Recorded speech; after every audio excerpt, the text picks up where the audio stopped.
음. 안녕하세요. 2021학년도 세무회과 신입생 여러분. 저는 07학번 이재원 졸업생이라고 합니다. 지금 세무사로서 현업에 종사하고 있고요. 오늘은 졸업 후 진로에 대해서 간단하게 소개해드리려고 자리하게 됐습니다. 우선 안산대학교 세무회과 입학하게 되신 거 진심으로 환영하고 축하드립니다. 비록 직접 마주하지 못한 채 이렇게 인사드리게 됐지만 뭐 이렇게라도 인사드리게 될 수 있어서 또 메시지를 전할 수 있어서 충분히 기쁩니다. 시작이 좋아야 끝도 좋다고 흔히들 말하죠. 근데 지금 여러분들은 시작부터 교수님들이나 동기들과 편안한 만남조차도 허락되지 않는 이 시기에 입학하게 되셨잖아요. 그래서 이 부분이 조금 마음이 편하지가 않습니다.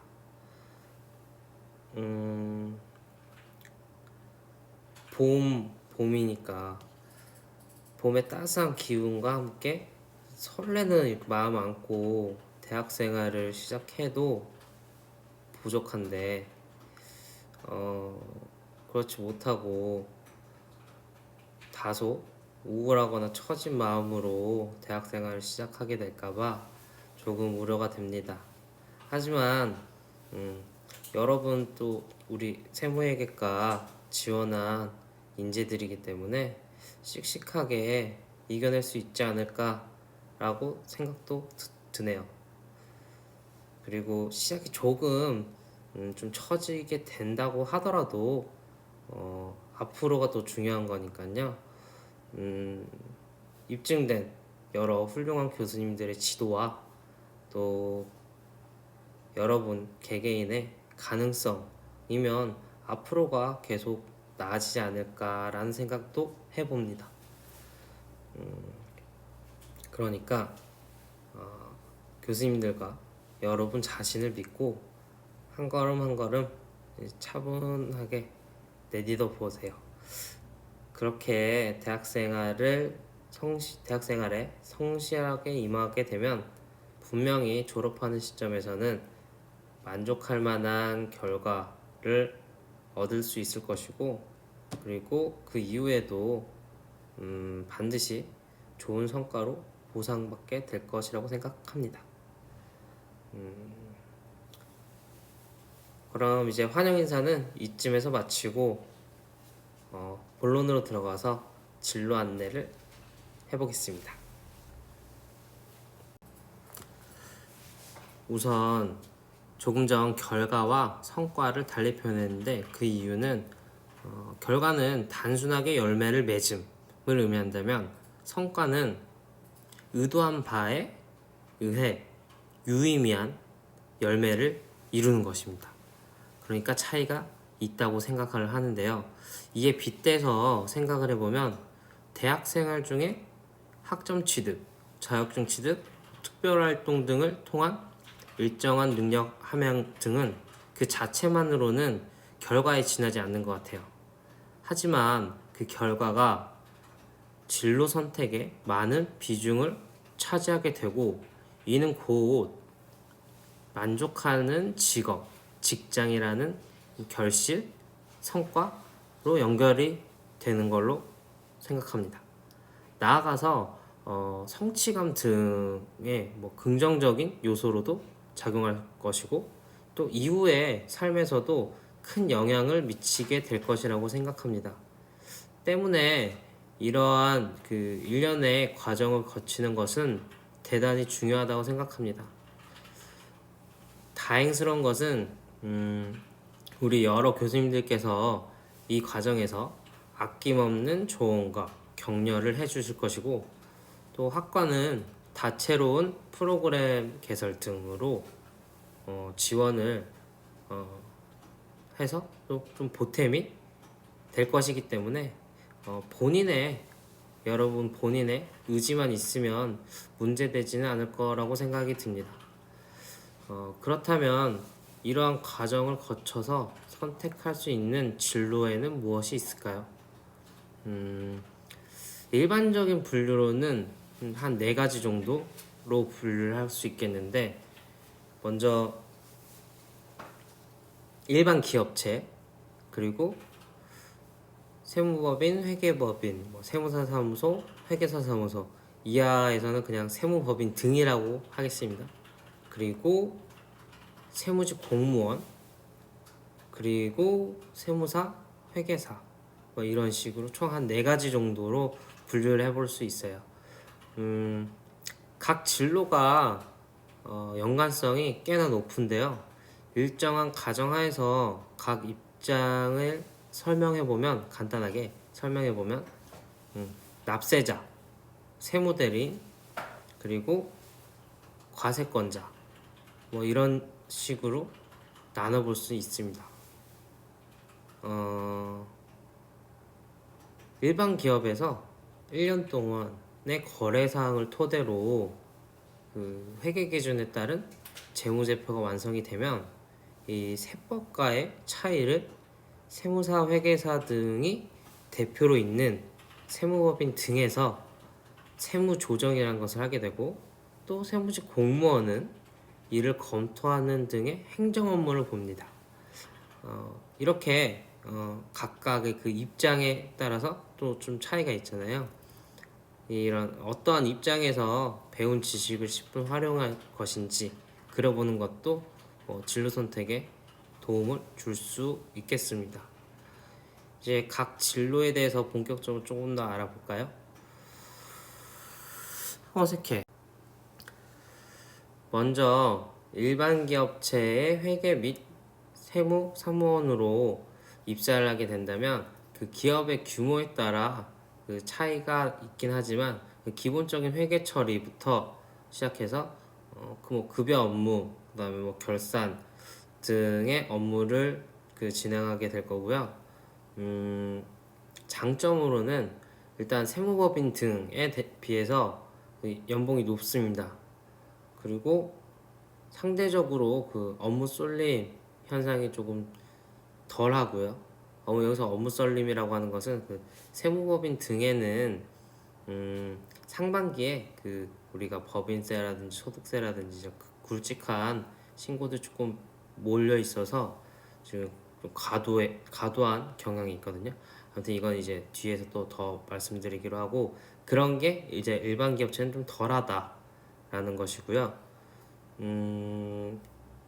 또 그 체계가 잘 갖추어진 그런 기업의 경우에는 이제 일정한 업무만 이제 반복이 되니까 아무래도 그 업무가 어렵지 않다는 평이 많습니다. 그리고 단점으로는 규모가 작은 기업이라면 그 애초에 배워보고자 했던 그 실무 경력을 쌓아보고자 했던 그런 회계와 세무와 관련된 업무보다는 다른 일반 사무 업무를 맡게 되는 경우가 많고요. 또 이러한 경우에는 나중에 이제 세무법인 등으로 이직을 하게 된다면 그 기존 경력이 연봉 협상에 반영되지는 않습니다. 그래서 뒤에서 또 말씀드리겠지만 세무법인에서 이제 일반 기업체로 오는 것은 괜찮은데, 이 일반 기업체에서 세무법인 등으로 이직하는 것은 그다지 이제 메리트가 없으니까요. 이 점은 또 참고하시면 좋겠습니다. 다음으로는 세무법인 등의 사무원으로 입사하는 경우인데요.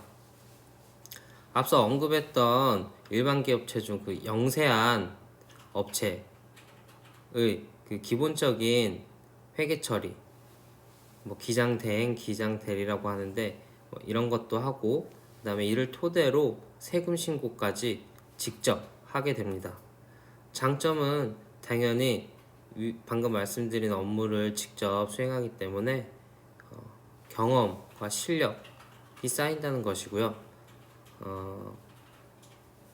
경력 단절, 일하는 것이 거의 없을 정도로 본인이 원하면 휴식기를 갖더라도 언제든지 복귀가 가능할 정도로 이 시장에서의 경력직에 대한 수요가 많습니다. 또 정년을 제한하지 않기 때문에 본인이 능력만 된다면 그 직업을 계속 유지할 수 있고요. 이거는 좀 보너스 같은 건데, 일반 기업으로 그 좀 규모가 있는 일반 기업의 재무팀으로 이직을 하고 싶다면 그 이직이 비교적으로 쉽고, 또 이직할 때 그 연봉 협상에서도 조금 어드밴티지가 있습니다. 왜냐하면 그 방금 말했던 것들이 실력으로서 인정을 받기 때문입니다. 그리고 이렇게 말하면 이제 다 너무 좋은 점만 있는 것 같죠. 하지만 이제 단점이 상당히 많습니다. 단점으로는 실력과 경력이 쌓이는 그 시간을 버티는 것 자체가 쉽지 않다는 것입니다. 어떤 직업이나 마찬가지이긴 하지만 이제 세무업계 시장에서는 약간 한 3년에서 5년 정도 되는 경력 직원을 채용하기가 쉽지가 않은데요. 이는 그 적지 않은 인원이 그 이전에 다 이런저런 이유로 퇴사를 하게 된다는 것을 의미하죠. 그럼 이런저런 이유가 뭐냐 하면, 예를 들어 입사 초기에는 단순하고 반복되는 그런 일부 업무들이 있어요. 그 흔히들 초반에는 세무사 사무실, 세무법인 등에 가면은 처음에는 이제 풀칠만 한다 이런 얘기도 좀 있고요. 아무튼 그런 단순 반복되는 업무가 실증이 당연히 나죠. 그리고 세금 신고가 몰리는 상반기, 이때 야근이 상당히 많습니다. 이거는 세무법인마다 다 좀 차이가 있겠지만 업계 평균적으로 많습니다. 그리고 일반 기업체에 비해 연봉 테이블이 상당히 낮습니다. 왜냐하면 처음에는 아무것도 잘 모른다고 생각을 해서 이제 연봉 자체를 높게 책정을 하지 않습니다.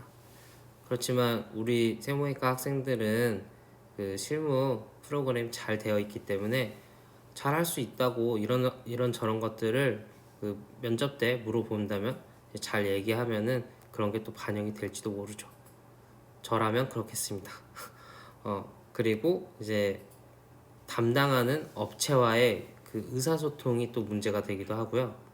또 업종별로 상이한 회계 처리, 그리고 끊임없는 세법 개정, 그리고 그로 인한 이 교육을 소화해야 되는 점들이 상당히 피로하고 힘든 점들이라고 합니다. 네, 그렇습니다. 다음은 그 세무직 공무원인데요. 이전에는 우리 대학에 그 공무원 양성기관이 별도로 있을 정도였고, 꽤 많은 선배들이 그 현직에 계십니다. 이 장점으로는 공무원이니까 정년이 보장되고, 또 일반 기업체보다 연봉이 적어 보이지만 생애소득으로 환산할 경우에는 이제 결코 낮은 수준이 아님을 알 수 있고요. 또 기타 혜택이 상당히 많이 존재합니다. 또한 그 국세공무원을 기준으로 일정 기간 근무하게 되면 세무사 시험 응시에 혜택이 부여되는데요. 10년을 근속하면은 1차 시험 면제, 20년을 근속하게 되면 2차 시험의 일부 과목까지 면제가 됩니다. 게다가 이제 순수 시험으로 합격한 세무사들을 이제 고시 출신이라고 하는데, 이런 고시 출신 세무사들에 비해 그 세무법인 등을 운영하는 데 있어서도 여러 방면으로 월등히 좋은 출발을 할 수 있고, 그 운영 또한 안정적입니다. 당연히 그 국가공무원 공개경제 채용 시험제도, 당연히 공무원 시험을 통해서 최종 합격을 해야만 한다는 것입니다. 즉 별도의 수험 기간이 필요하다는 것인데요. 수험 기간이야 그 기간 자체야 개인적인 그 차이가 존재하는 부분이긴 해도 최소한의 학습량은 필요로 하기 때문에 결코 쉬운 도전이 아닙니다. 단순한 그 희망만 가지고 도전하기에는 시간 경제적인 소모가 뒤따르기에 시간을 두고 곰곰이 이제 생각해 보시는 것을 추천합니다.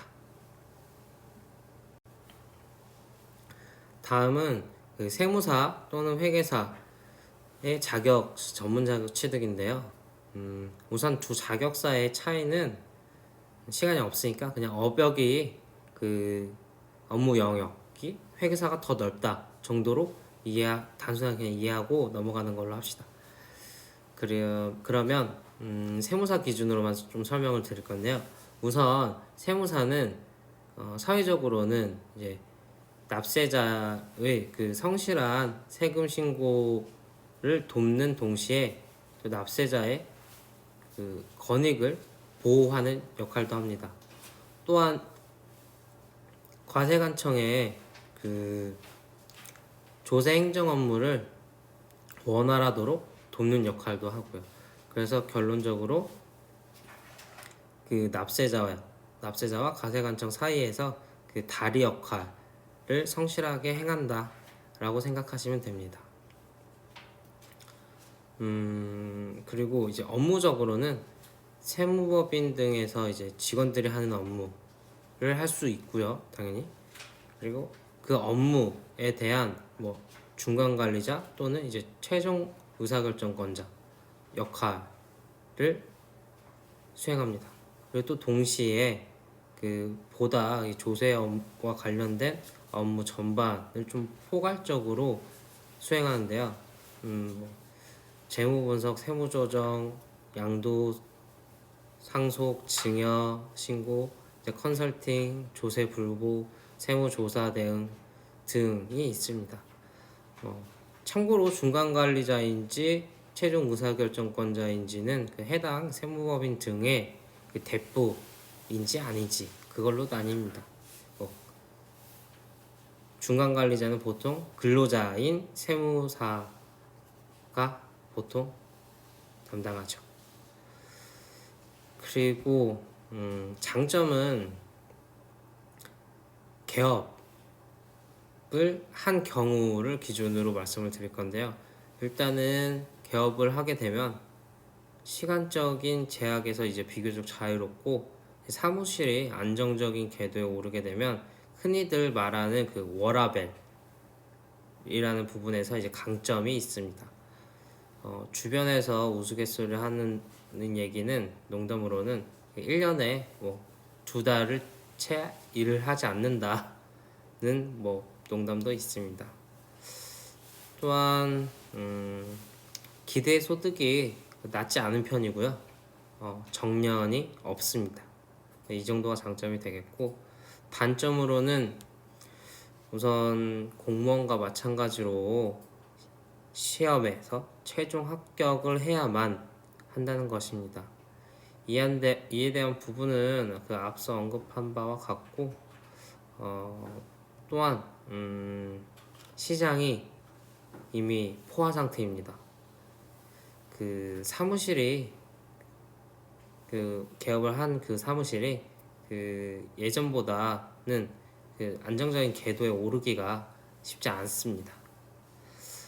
이 정도가 있습니다. 그 이상으로 전반적인 진로에 대한 소개를 마치겠습니다. 어떠셨나요?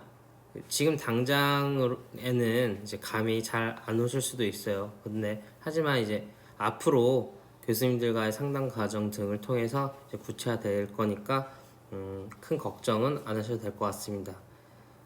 다만 그 일정 기간 수험 기간을 거쳐야만 가능한 그런 공무원, 세무사 이런 것과 관련해서 안이한 생각으로 결정해서는 안 안 된다라는 말씀을 간곡하게 좀 드리고 싶습니다. 대학 초기부터 꿈을 품고 수험 생활을 병행하는 경우에는 당연히 이제 말리기 힘들겠죠. 하지만 졸업쯤 이제 갑자기 하고 싶다 이런 부분은 이제 말리고 싶습니다.